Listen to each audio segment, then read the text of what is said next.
యెహోషువ 18వ అధ్యాయము.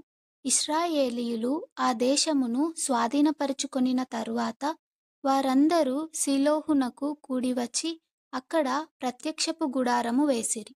ఇశ్రాయేలీయులలో స్వాస్థ్యములు ఇంకా పొందని 7 గోత్రములు ఉండెను. కావున యెహోషువ ఇశ్రాయేలీయులతో ఇట్లనెను: మీ పితరుల దేవుడైన యెహోవా మీకిచ్చిన దేశమును స్వాధీనపరచుకొన వెళ్ళకుండా మీరెన్నాళ్ళు తడువు చేసెదరు? ప్రతి గోత్రము నుండి 3 మనుష్యులను నా యొద్దకు రప్పించిన ఎడల నేను వారిని పంపెదను. వారు లేచి దేశ సంచారము చేయుచు ఆయా స్వాస్థ్యముల చొప్పున దాని వివరమును రాసి నా యొద్దకు తీసుకొని వచ్చెదరు. వారు 7 వంతులుగా దాని పంచుకొందురు. యూదా వంశస్థులు దక్షిణ దిక్కున తమ సరిహద్దు లోపల నిలిచియుండవలెను. యోసేపు పుత్రులు ఉత్తర దిక్కున తమ సరిహద్దు లోపల నిలిచియుండవలెను. మీరు 7 వంతులుగా దేశ వివరమును రాసి నా యొద్దకు తీసుకొని రావలెను. నేను ఇక్కడ మన దేవుడైన యెహోవా సన్నిధిని మీ నిమిత్తము వంతు చీట్లు వేసెదను. లేవీయులకు మీ మధ్య ఏ వంతును కలుగదు.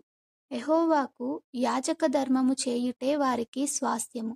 గాదీయులును రూబేనీయులును మనష్షే అర్ధగోత్రపు వారును యొర్దాను అవతల తూర్పు దిక్కున యెహోవా సేవకుడైన మోషే వారికిచ్చిన స్వాస్థ్యములను పొందియున్నారు. ఆ మనుష్యులు లేచి ప్రయాణము కాగా యెహోషువ దేశ వివరమును వ్రాయుటకు వెళ్ళబోవు వారితో, మీరు ఆ దేశములో బడి నడుచుచు దాని వివరమును రాసి నా యొద్దకు తిరిగి రండి. అప్పుడు నేను షిలోహులో మీ కొరకు యెహోవా సన్నిధిని వంతు చీట్లు వేయించెదననగా, ఆ మనుష్యులు వెళ్ళి దేశ సంచారము చేయుచు 7 వంతులుగా గ్రామముల చొప్పున దాని వివరమును పుస్తకములో రాసి షిలోహులోని పాలెములోనున్న యెహోషువ యొద్దకు వచ్చిరి. వారి కొరకు యెహోషువ షిలోహులో యెహోవా సన్నిధిని వంతు చీట్లు వేసి వారి వారి వంతుల చొప్పున ఇశ్రాయేలీయులకు దేశమును పంచిపెట్టెను. బెన్యామీనీయుల గోత్రమునకు వారి వంశముల చొప్పున వంతు చీటి వచ్చెను.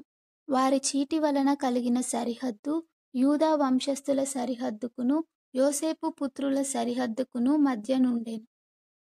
ఉత్తర దిక్కున వారి సరిహద్దు యొర్దాను మొదలుకొని యెరికోకు ఉత్తర దిక్కున పోయి పడమరగా కొండల దేశము వరకు వ్యాపించెను. దాని సరిహద్దు బెతావెను అరణ్యము వరకు సాగెను. అక్కడ నుండి ఆ సరిహద్దు లూజు వైపున అనగా బేతేలను లూజు దక్షిణము వరకు సాగి క్రింది బెత్ హోరోనుకు దక్షిణముననున్న కొండమీది అతారోతు అద్దారు వరకు వ్యాపించెను.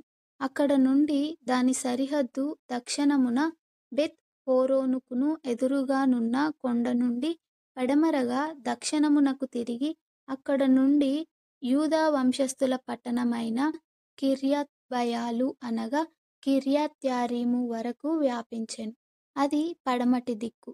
దక్షిణ దిక్కున కిర్యత్యారీము కొన నుండి దాని సరిహద్దు పడమటి దిక్కున నెఫ్తోయ నీళ్ల ఊట వరకు సాగి ఉత్తర దిక్కున రెఫాయీయుల లోయలోనున్న బెన్ హిన్నోము లోయ ఎదుటనున్న కొండ ప్రక్కన నుండి దక్షిణ దిక్కున బెన్ హిన్నోము లోయ మార్గమున యెబూషీయుల ప్రదేశము వరకు సాగి ఎన్ రోగేలు వరకు వ్యాపించెను.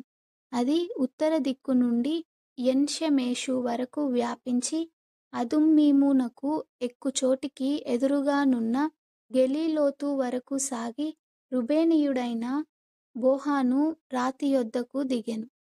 అది ఉత్తర దిక్కున మైదానమునకు ఎదురుగా వ్యాపించి అరాబా వరకు దిగి అక్కడ నుండి ఆ సరిహద్దు ఉత్తర దిక్కున బెత్ హోగ్లా వరకు సాగెను. అక్కడ నుండి ఆ సరిహద్దు యొర్దాను దక్షిణ దిక్కున ఉప్పు సముద్రము యొక్క ఉత్తరాఖాతము వరకు వ్యాపించెను. అది దక్షిణ దిక్కున దానికి సరిహద్దు. తూర్పు దిక్కున యొర్దాను దానికి సరిహద్దు. దాని చుట్టూనున్న సరిహద్దుల ప్రకారము బెన్యామీనీయులకు వారి వంశముల చొప్పున కలిగిన స్వాస్థ్యము ఇది.